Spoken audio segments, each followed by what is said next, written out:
See Shu watch a recording of a crime being committed by a level E awakened.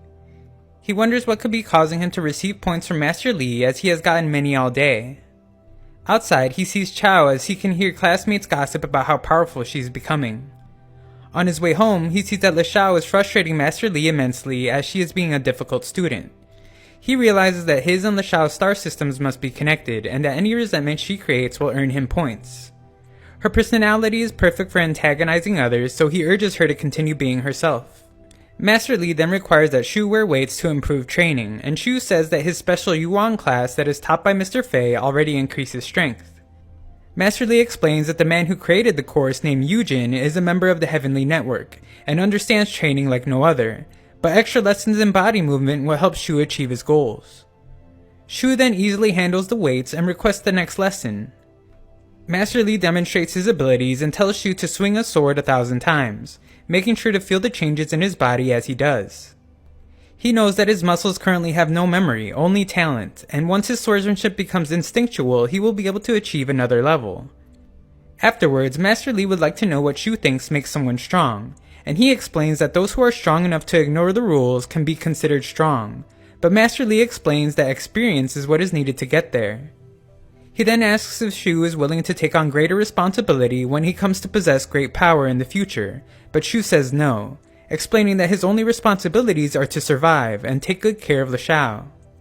Master Li tries to explain that she is not the only one he will be able to take care of, and could help others.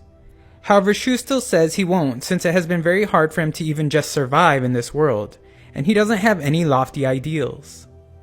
Master Li thinks about how hard it is to convince him to believe in the mission of the foundation he belongs to, and explains to Shu that he cannot be his disciple. However, he will still teach him swordsmanship under one condition. The next day, we see that Le Xiao is in a much friendlier mood and a lot easier to teach, since Shu has provided her with several snacks. Just then, a man arrives, and Master Li asks that Le Xiao recite an annoying saying for greeting unwanted guests. At school, Shu gets a notification that he has received points from Yujin. He immediately recognizes him as the Heavenly Network member Master Li spoke of earlier. He arrives home to see that Le Xiao is fine, and Yujin wonders if Master Li will be teaching Shu, but says that it would be a waste of time since he is only level F. Yujin then explains his reason for coming. Ruins are beginning to reappear in the country, and he asks that the foundation Master Li created with the goal of saving the world not get in the way. He reminds him that the final spot on the Heavenly Network is his if he wants it, and also would like for the Foundation to work with the network in the future since he claims they share the same goal of world peace. Afterwards, Master Li explains that Shu shouldn't be nervous around Yujin if he is truly a level F, and asks that they take the sodium-potassium test to determine what their true potentials are. That night, they take the test to find that they both have the potential to reach level A. However, after a moment, Shu's test changes to a color that is not even on the chart.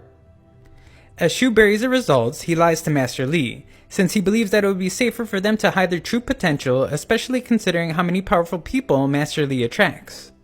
Later, Shu manages to crack the second layer of his star system to find that it gives him a skill that provides protection against injuries. We then see that Le Xiao is making progress as she sleeps, and wakes to reveal to Shu that she has cracked her first layer. He makes sure to let her know that he is still one level ahead though.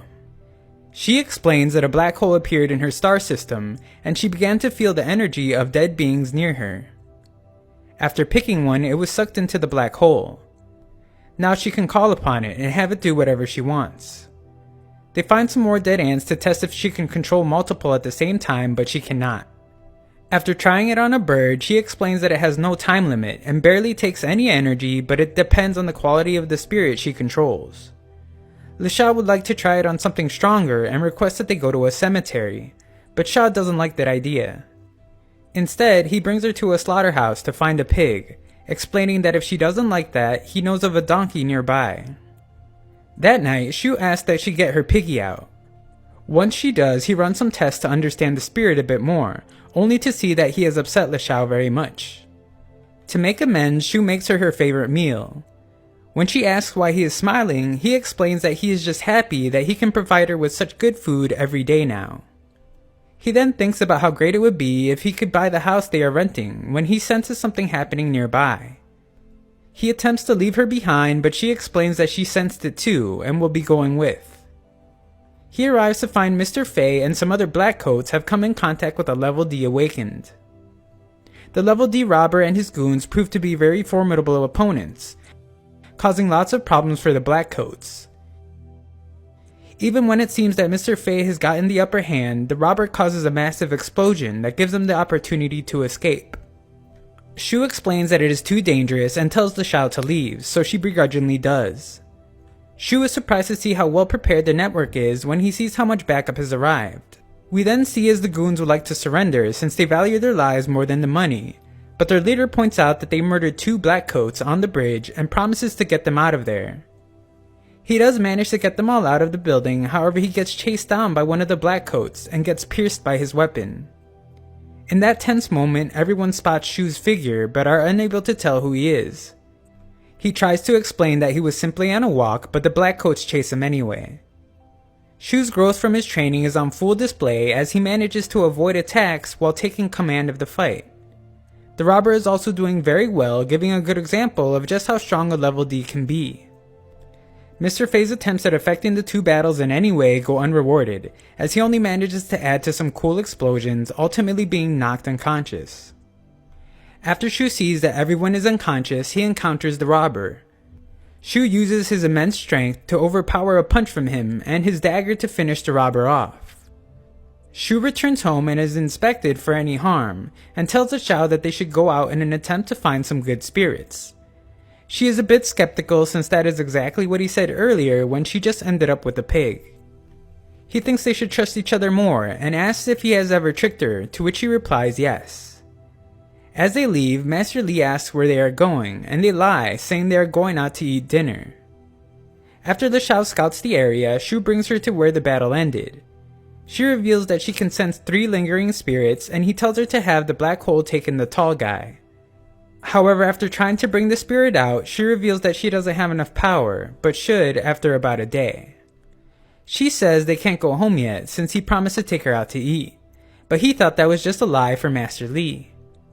She explains that he won't believe them if she were to go back on an empty stomach, so he agrees to take her wherever she wants.